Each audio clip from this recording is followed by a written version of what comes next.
மூமின்களே, இஞ்சி என்பது நபிகள் நாயகம் ஸல்லல்லாஹு அலைஹி வஸல்லம் அவங்க விரும்பிய ஒரு பொருள். குரானில் கூட சொர்க்க பானங்களில் சேர்க்கப்படும் அப்படின்னு குறிப்பிடப்பட்டிருக்கிறது. அதுபோலவே வெங்காயம், பூண்டு போன்றவற்றின் நன்மையும் இருக்கிறது. இன்னைக்கு நம்ம பார்க்க போகிறது இன்னொரு பொருள். நம்முடைய சமையலறையில் எப்போதுமே இருக்கும், ஆனால் பெரிதாக மதிக்கப்படாத ஒரு பொருள். சிலர் நினைக்கிறாங்க இதில் என்ன நன்மை அப்படி இருக்கிறது என்று. அது தவறு. நமது சமையலறையில் எப்போதும் இருக்கக்கூடிய ஒரு பொருள் கடையிலிருந்து வாங்கி வந்து ஒரு டப்பாவில் வைத்து விடுவோம். சில நேரங்களில் தாளிப்புக்கு கொஞ்சம் போடுவோம், கறிகளில் சிறிது சேர்ப்போம். அதுக்கப்புறம் அதை பற்றி பெரிதாக யோசிக்கவே மாட்டோம். அப்படிப்பட்ட ஒரு பொருள். சிலர் நினைப்பாங்க இதை பற்றி தனியாக பேச வேண்டுமா, அப்படி இதில் என்ன நன்மை இருக்கிறதுன்னு. அது சமையலுக்கு சேர்க்கும் ஒரு சாதாரண பொருள் தானே அப்படின்னு கூட சிலர் சொல்லலாம். ஆனால் மூமின்களே, அது மிகப்பெரிய தவறு. ஏனென்றால் நபிகள் நாயகம் ஸல்லல்லாஹு அலைஹி வஸல்லம் அவர்களின் ஹதீஸுகளிலும் திபுத் நபி நூல்களிலும் நவீன மருத்துவ ஆய்வுகளிலும் டாக்டர்களின் கருத்துகளிலும் இதனுடைய ஏராளமான நன்மைகள் கூறப்பட்டுள்ளன. நாம் சாதாரணமாக பார்க்கக்கூடிய இந்த ஒரு பொருளை நமது முன்னோர்கள் சாதாரணமாக பார்க்கவில்லை. நம்முடைய தாத்தா, பாட்டி, பெரியவங்க இவங்க எல்லாருமே இந்த ஒரு சின்ன பொருளுக்கு மதிப்பை நன்றாக அறிந்திருந்தாங்க.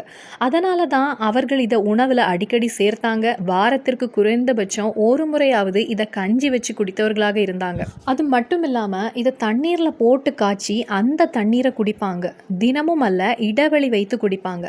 வாரத்திற்கு ஒரு முறை அல்லது சில நாட்கள் விட்டு சில நாட்கள் அப்படி எடுத்துக்கொள்வாங்க. அதனால தான் அவர்களுக்கு இன்று நமக்கு வரக்கூடிய பல உடல் பிரச்சனைகள் வராமல் இருந்தது.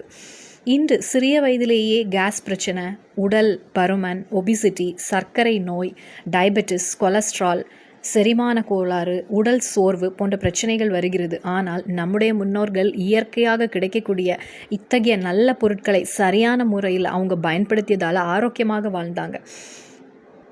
திப்புன் நபிவி அப்படின்னு சொல்லப்படக்கூடிய நபி மொழி மருத்துவ நூல்கள் உண்டு. அதாவது நமது ரசூல் ஸல்லல்லாஹு அலைஹி வஸல்லம் அவங்களுடைய ஹதீஸ் எல்லாவற்றையும் சேர்த்து அறிஞர்கள் பதிவு செய்திருந்தாங்க. அதில் ஒரு பிரபலமான கருத்து என்னவென்றால், மக்கள் இந்த பொருளின் மகத்துவத்தை, இதனுடைய சிறப்பை அறிந்திருந்தால் அவர்கள் தங்களுடைய கையில் எவ்வளவு தங்கம் இருக்கிறதோ அவங்களுடைய கையில் இருக்கும் தங்கத்தை கொடுத்தாவது அதை வாங்கி பயன்படுத்தி இருப்பாங்க அப்படின்னு நமது ரசூல் ஸல்லல்லாஹு அலைஹி வஸல்லம் அவங்க கூறியிருக்காங்க. மேலும் நபிகள் நாயகம் ஸல்லல்லாஹு அலைஹி வஸல்லம் அவங்க மக்காவில் இருந்த காலத்தில் சிறந்த சஹாபியான சஅத் இப்னு அபி வக்கீஸ் ரலியல்லாஹு அன்ஹு அவர்கள் கடுமையான ஒரு உடல் நலக் குறைவால் பாதிக்கப்பட்டாங்க. அப்போது நமது இறை தூதர் அவர்களை நேரில் பார்க்க சென்றாங்க. அந்த நேரத்தில் அங்கே இருந்த ஒரு வைத்தியர் இந்த ஒரு பொருளையும் பேரிச்சம்பழத்தையும் சேர்த்து தயாரித்த உணவை அவருக்கு கொடுக்க சொன்னாங்க. அதை தொடர்ந்து எடுத்துக்கொண்ட பிறகு அல்லாஹ்வின் அருளால் அவருடைய உடல்நிலை சீரானதாக இருந்தது. இது உண்மையிலே ஒரு அற்புதமான பொருளாகும். நமது வீடுகளில் மிகவும் எளிதாக கிடைக்கக்கூடியதாகும். விலை கூட ரொம்ப குறைவுதான். அதே போலதான் தேன். தேன் எப்படி? தேன் என்பது ஒரு உணவுமாகும், ஒரு மருந்துமாகும். அதே போலதான் கருஞ்சீரகம், அதுவும் ஒரு உணவுமாகும், ஒரு மருந்துமாகும். அதே போலவே சம்சம் தண்ணீர், அதுவும் மருந்துமாகும், உணவுமாகும். அதே போல் இஞ்சி, அதுவும் ஒரு மருந்துமாகும், உணவுமாகும். அதே போல தான் இந்த ஒரு பொருளும். ஒரு மனிதர் ஒரு நாளைக்கு சுமார் 25 கிராம் அளவில் தான் பயன்படுத்த வேண்டும். அளவுக்கு மீறினா அமிர்தமும் நஞ்சாகிவிடும். அதுபோல தான் இதையும் அதிகமாக எடுத்துக்கொண்டாலும் சில பக்க விளைவுகள் ஏற்படலாம். டாக்டர்ஸ் எல்லாம் நமக்கு சொல்லித்தரக்கூடிய முறையில், அந்த ஒரு முறையில் நம்ம இதை பயன்படுத்தினால் ஏராளமான நன்மைகள் நமக்கு கிடைக்கிறது.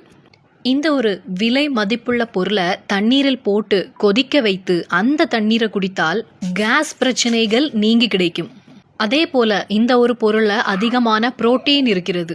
அதிகமான புரோட்டீன் நிறைந்த ஒரு உணவாகும் இது. அதனால் இதை அப்படியே சாப்பிடவும் செய்யலாம், அல்லது கொதிக்கும் தண்ணீரில் இதை போட்டு கொதிக்க வைத்து குடித்தால் அது நமக்கு ஹையரானதாகும். அது மட்டும் இல்லாமல் மலச்சிக்கல், பைல்ஸு, கஃபம் போன்ற பிரச்சனைகளுக்கு இது நல்ல பயன் தருகிறதுன்னு டாக்டர்கள் கூறுகிறாங்க. இதில் இருக்கக்கூடிய நார்ச்சத்து வயிற்றை சுத்தமாக வைத்துக்கொள்ள உதவுது. அதனாலேயே மலம் எளிதாக வெளியேறி மலச்சிக்கலை குறைய உதவுகிறது. அதே போல் பைல்ஸ் நோயால் கஷ்டப்படுகின்றவங்களுக்கு இது ஒரு சிறந்த நிவாரணம் ஆகும். அதே போல் இந்த ஒரு பொருள் இரத்தத்தை சுத்தப்படுத்துகிறது. உடலில் இருக்கக்கூடிய கெட்ட கொலஸ்ட்ராலை குறைச்சி நல்ல கொலஸ்ட்ராலை இதை அதிகரிக்க உதவுதுன்னு டாக்டர்கள் இதை பரிந்துரை செய்கிறாங்க. அதே போல் தைராய்டு பிரச்சனை சிலருக்கு பார்த்தீங்கன்னா கழுத்து பகுதியில் வீக்கம் வரும், உடல் எடை திடீர்னு அதிகரிக்கும் அல்லது உடல் எடை குறையும், அதிக சோர்வு இருக்கும், உடல் பலவீனம் இருக்கும், இப்படிப்பட்ட பிரச்சனைகள் எல்லாம் இருக்கும்.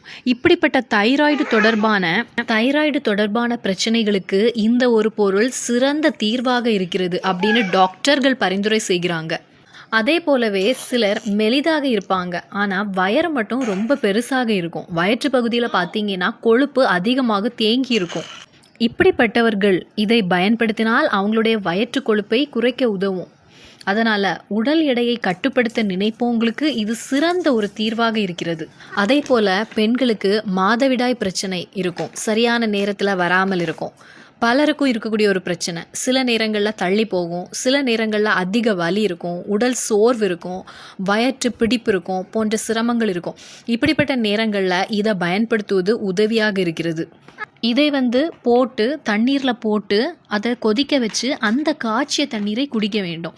அப்படின்னா மாதவிடை சீராக வரும். அந்த நேரத்தில் ஏற்படக்கூடிய வலி மற்றும் உடல் பிரச்சனைகள் குறையும்.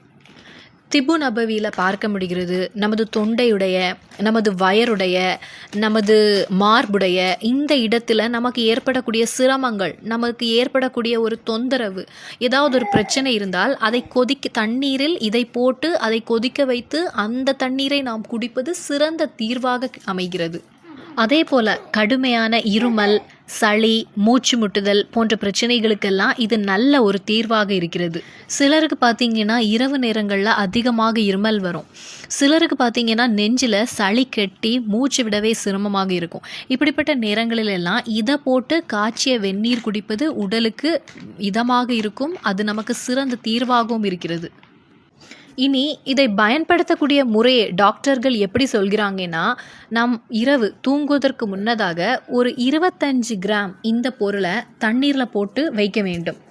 மறுநாள் காலையில் நீங்கள் அதை பார்க்கும்போது அது எப்படி இருக்கும்னா கொஞ்சம் பெருசாக இருக்கும், அப்படி உதிர்ந்து பெருசாக இருக்கும். நீங்கள் அதை காலையில் மிக்சியில் போட்டு நல்லா அரைத்து வைத்துக்கொள்ளுங்கள், பேஸ்ட் ஃபார்மில் அரைத்து வைத்துக்கொள்ளுங்கள். அந்த பேஸ்ட்டை நீங்கள் மோருக்கு கூட சேர்த்து நல்லா கலக்கி கொள்ளுங்கள்.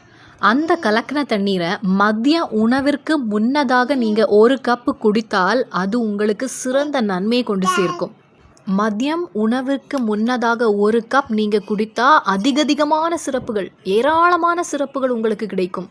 அதாவது தாய்ப்பால் சுரக்க உதவுகிறது. பல சகோதரிகளுக்கு இருக்கக்கூடிய ஒரு பிரச்சனை தான், பிரசவம் முடிந்த பிறகு குழந்தைகளுக்கு பால் கொடுப்பதற்கு அவர்களுக்கு பால் என்பது சுரக்காது.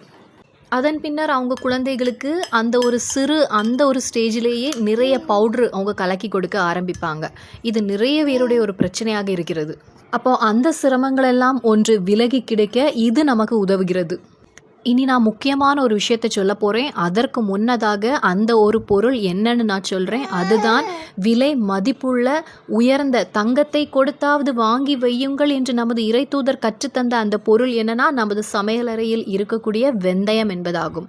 வெந்தயம் நான் முதல்ல சொன்னது போல் இரவில் நீங்கள் ஊற வைத்து மறுநாள் பேஸ்ட் ஃபார்மில் அதை அரைத்து அதை மோர் கூட சேர்த்து குடித்தால் நமக்கு அட்டாக்கு கூட அது தடை செய்கிறது. ஹார்ட் அட்டாக்கு கூட வராமல் நம்மை பாதுகாக்கிறது. அதே போல் நான் முதல்ல சொன்னது போல் இரவு முழுவதும் வெந்தயத்தை தண்ணீரில் ஊற வைத்து மறுநாள் அதை மோரில் கலந்து குடிப்பது பற்றி நான் சொல்லியிருந்தேன். இப்படி நீங்கள் பயன்படுத்துவதால் உடலில் உருவாகக்கூடிய புற்றுநோய்களின் செல்களின் வளர்ச்சியை கட்டுப்படுத்த உதவக்கூடிய தன்மைகளும் இந்த வெந்தயத்தில் இருக்கிறது. அந்த செல்களுடைய வளர்ச்சி வராமல் அது எரித்துவிடும், அதை அப்படி எரிச்சிரும் இந்த வெந்தயம் என்பது. மேலும் உடலில் இருக்கக்கூடிய வீக்கம், நீர்க்கட்டு போன்ற பிரச்சனைகள் இது மூலமாக நமக்கு குணப்படுத்த முடியும். அதே போல் பிரசவ தேதி நெருங்கக்கூடிய காலத்தில் டாக்டர்களின் ஆலோசனையுடன் வெந்தயம் போட்டு காய்ச்சிய தண்ணீர் குடிப்பது அந்த நேரத்தில் நமக்கு சுக பிரசவத்தை கொண்டு தருகிறதாம். ஆனால் கர்ப்பத்தின் ஆரம்ப மாதங்களில் இந்த வெந்தயத்தை அதிகமாக பயன்படுத்தக்கூடாது என்று மருத்துவர்கள் எச்சரிக்கிறார்கள். இந்த வெந்தயத்தை போட்டு காய்ச்சிய தண்ணீர் குடிப்பதனால நமது உடலில் இருக்கும் எல்டிஎல் கொலஸ்ட்ரால், அதாவது கெட்ட கொலஸ்ட்ராலை இது மாற்றி விடுகிறது. அதற்கு இந்த வெந்தயம் உதவுகிறதுன்னு மருத்துவர்கள் கூறுகிறாங்க. கெட்ட கொலஸ்ட்ரால் அதிகமாகி விடும்போது இரத்த குழாய்களில் அடைப்பு ஏற்பட்டு தான் இதய பிரச்சனைகள் வருகிறது. அப்போ அதை கட்டுப்படுத்த இந்த வெந்தயம் நமக்கு உதவியாக இருக்கிறதுன்னு டாக்டர்கள் பரிந்துரை செய்கிறாங்க. இந்த வெந்தயத்தில் அயன் இருக்குது, ஃபைபர் இருக்குது, பொட்டாசியம் இருக்குது. இது எல்லாமே நமது உடம்புக்கு தேவையான ஒன்றாகும். அதே போல் அதிகமான நெஞ்செரிச்சல் ஏற்படுகின்றவர்களுக்கு, டைஜஷன் பிரச்சனை இருக்கக்கூடியவங்களுக்கு இந்த வெந்தயத்தை காய்ச்சி அந்த தண்ணீரை குடிங்கள். அது உங்களுக்கு சரியான ஒரு தீர்வை தரும். உங்களுக்கு தண்ணீரில் போட்டு கொதிக்க வைத்தும் குடிக்கலாம், அல்லது இரவு நேரத்தில் அந்த வெந்தயத்தை ஒரு ஊற வைத்துவிட்டு மறுநாள் அதை பேஸ்ட் ஃபார்மில் நீங்கள் அரைத்து அதை மோரில் சேர்த்து அப்படியே உங்களுக்கு குடிக்கலாம். இப்படி குடிப்பதால் உங்களுடைய உடல் எடையை குறைக்கிறது. சிலவங்க நல்ல வெயிட்டாக இருப்பாங்க, அவங்க சிறந்த ஒரு மருந்தாக இதை எடுத்துக்கொள்ளலாம். அதே போல் நமது உடலில் இருக்கும் நரம்புகள் மற்றும் இரத்த குழாய்களில் அடைப்பு ஏற்படக்கூடியது ஒரு பெரிய பிரச்சனையாகும். இதயத்திற்கு செல்லக்கூடிய அந்த இரத்த குழாய்களில் அடைப்பு பிளாக் வந்ததால் தான் அட்டாக் வருகிறது. அதுபோல் உடலின் பல பகுதியிலையும் இரத்த ஓட்டம் பிளாக் ஆயிரும் சில நேரங்களில். அந்த இரத்த ஓட்டம் சீராக இல்லாமல் போகக்கூடிய சான்ஸ் இருக்குது. இந்த வெந்தயத்தை சரியான முறையில் நம்ம பயன்படுத்தினால், அதை தண்ணீரில் போட்டு கொதிக்க வைத்து அந்த தண்ணீரை குடித்தால், அல்லது இரவில் அதை ஊற வைத்து மறுநாள் பேஸ்ட் ஃபார்மில் அரைத்து அதை மோருடன் சேர்த்து குடித்தால் இந்த இரத்த ஓட்டம் சீராக இருக்க உதவுகிறது. இரத்தம் கட்டி பிடிக்காமல் சுலபமாக ஓட உதவுதால் இரத்த குழாய்களில் அடைப்பு ஏற்படும் ஆபத்தை குறைக்க இது உதவுகிறது அப்படின்னு டாக்டர்கள் நமக்கு கற்றுத்தருகிறாங்க. அதனால தான் வெந்தயம் உடல் நலத்திற்கு ரொம்ப ரொம்ப நல்லதுன்னு நமக்கு பரிந்துரை செய்கிறாங்க. நமது இறைத்தூதர் நமக்கு கற்றுத்தந்தது இது.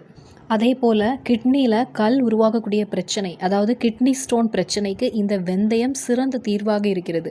நீங்கள் வெந்தயம் போட்டு காய்ச்சிய தண்ணீர் குடிப்பது உடலுக்குள் இருக்கக்கூடிய சில வேஸ்ட்டுகளை வெளியேற்ற உதவுது. அதனால் கிட்னியின் செயல்பாடு சீராக இருக்கும். நான் இப்போ சொன்னதில் எப்படியும் ஒரு 25க்கு அதிகமான பிரதிபலங்கள் இருக்கிறது.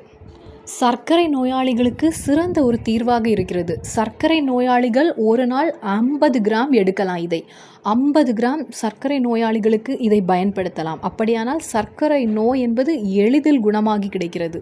சர்க்கரை நோயாளிகள் என்ன செய்ய வேண்டும்னா, இரவில் தூங்குவதற்கு முன்னதாக கொஞ்சம் வெந்தயத்தை எடுத்து தண்ணீரில் ஊற வைத்து கொள்ளுங்கள். அப்போ மறுநாள் பார்க்கும்போது அது கொஞ்சம் பெருசாக அப்படியே இருக்கும். அந்த தண்ணீரை, அந்த கசப்பான தண்ணீரை வெறும் வயிற்றில் அப்படியே குடிக்க வேண்டும். அப்படியானால் சர்க்கரை நோய் என்பது உங்களுக்கு குறைந்து கிடைக்கும். அன்பான மோமீன்களே, எந்த நல்ல பொருளாக இருந்தாலும் அது அளவோடு இருந்தால்தான் நன்மை தரும். அளவுக்கு மீறினால் அமிர்தமும் நஞ்சுன்னு சொல்லியிருக்காங்க. அதே போல் வெந்தயமும் சரியான அளவில் பயன்படுத்தினால் நமக்கு நல்லது. எல்லா நாளும் அதை அப்படி அரைச்சி பறக்கி குடிக்கக்கூடாது. ஒரு நாள் விட்டு விட்டு செய்வது சிறந்தது. நமது தொழுகையில் கூட இஸ்லாம் நமக்கு சமநிலையை கற்றுத்தருகிறது. இரவு முழுவதும் தூங்காமல் தொடர்ந்து நின்று தொழ வேண்டும்னு அல்லாவும் சொல்லவில்லை, நமது ரசூலும் சொல்லவில்லை. நம்முடைய உடலுக்கும் ஓய்வு தேவை, உடல் நலத்தையும் கவனிக்க வேண்டும். அதுபோல தான் வெந்தயம் நல்லது என்பதற்காக தினமும் அளவுக்கு அதிகமாக பயன்படுத்தக்கூடாது. சரியான அளவில் நீங்கள் பயன்படுத்தினால்தான் அதனுடைய முழு நன்மை நமக்கு கிடைக்கும்.